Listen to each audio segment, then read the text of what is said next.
Good morning, ladies and gentlemen. I'm hoping everyone is well and trying their best under the circumstances. My name is Samukeliso Dube, and I'm just privileged to co-host this event and this meeting with John Hopkins and with the Gates Institute. I want to just thank everybody for waking up and saying, I want to make it today. Acknowledging that there are many people who might not be able to say what they want to say. They may be gagged, but I wanted us to pause a little bit and remember all those people who have been working with USAID for years. Some are not here today. They wanted to be here. Some, I don't know, their careers have been just like suddenly put to a hold. And you remember them, you know them. I just wanted us to pause and remember the efforts, the missions that they've gone to, the trenches that they've been fighting this reproductive health and rights agenda. Some we've been fighting alongside them, but they are not here today. Just like let's a hand of applause to those who.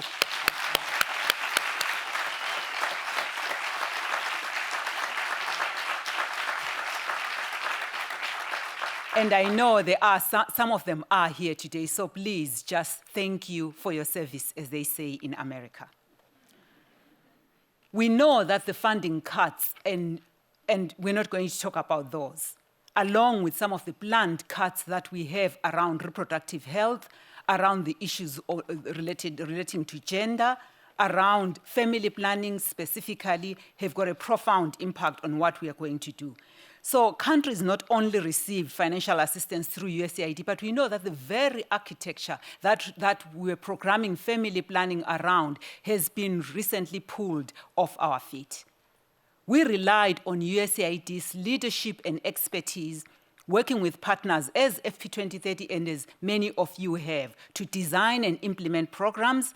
We have shared lessons learned from other countries globally, and the innovation and the years of experience. In my tenure at FP2030, I've been, when I say, how do we work with private sector? USAID would pull in knowledge and expertise from 1965, and it would be there. And now, most of that is gone. Civil society groups who fought for women and girls to receive a voice in their country's decision-making.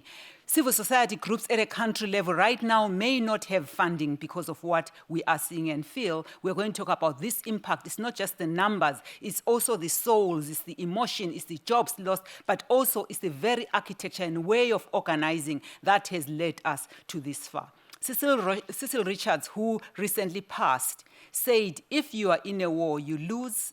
If you are fighting for social justice, at times you lose. She said it 3 times, and then you lose. And I'm like, no, there should be a win. And then said, you lose, and then you win. At FP2030 today, we are celebrating 100 million additional users of modern contraception this year. 100 million. Since many of you remember, when we started FP2020 at the London Summit of Family Planning in 2012. That is a win. But when I thought it's a win, it's not a win until it's good and we are writing the last chapter. So we are yet to win. Ladies and gentlemen, colleagues and friends, I really know that we have fought many wars before together. I come from South Africa where we have fought apartheid. I think we won. We won a battle. Maybe we didn't win the war, but there are going to be wins along the way. I want us to remember that we are stronger together. The ripple effects of what has just happened will go on.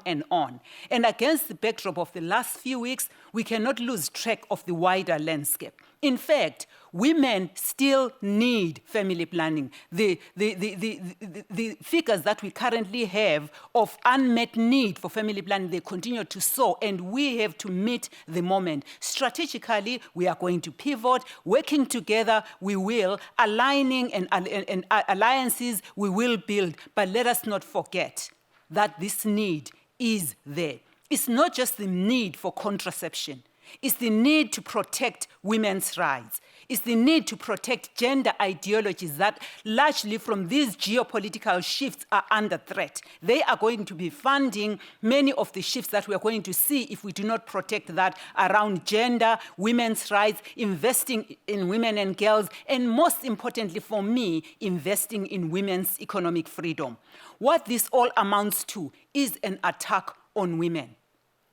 It seems very easy to unprogram, to deprioritize, to remove from existence, to pretend the need doesn't exist. Yet this need cannot be removed by DEI. This need cannot be removed like a road that I've seen being removed here in Washington, D.C. This need cannot be removed by just wishing it away. Women are being reprogrammed out, and gender is being slashed in a matter of minutes in many areas where we are. But we cannot go on as if nothing is happening. Colleagues, at the same time, we must go on. That is why today, as Phil said, is about finding a way what our new reality is and understanding it intimately and understanding the impact from a global and country perspective. I'm seeing my friend Ejike is online here. He's going to tell us about what is happening in Nigeria. Many of you are going to tell us about what they are seeing at a country level. And tomorrow, we will shift to sharing our hope, optimism, and innovations for the future and reimagine how we will move forward collectively. But we will move forward and we will move ahead because we must. Because we have built such a strong foundation, we have come so far despite opposition and barriers against our work. So I urge all of us to not just meet this moment, but to beat the moment and help us build a stronger and more resilient movement. And we will do it together. I just want to end 2 minutes by somebody who inspires me every day on a poem that he wrote years ago, where he said, we may think it's a poem, but it actually is not a poem. And I'm going to just rephrase his words, Mtaparuka, who said, this poem, it is time, but only time will tell. It is not written. So the issues that you think are going to happen, some of them are not yet written. It has no poet because it has no owner. When I met Carl this morning, he said, do not give them the power. Let's not give people the power that they do not have, for the power is with us. The poem is just a part of the story, her story, and that story needs to be remembered. The story is still untold. The story is still unfolding. By the way, I'm rephrasing. And when I talk about it, whether in the corridors of power, you want to stop me, but you will not stop me. It is long, Phil, but it can also be short, this poem, if we want it to be short by working together. It cannot be tamed. It cannot be blamed.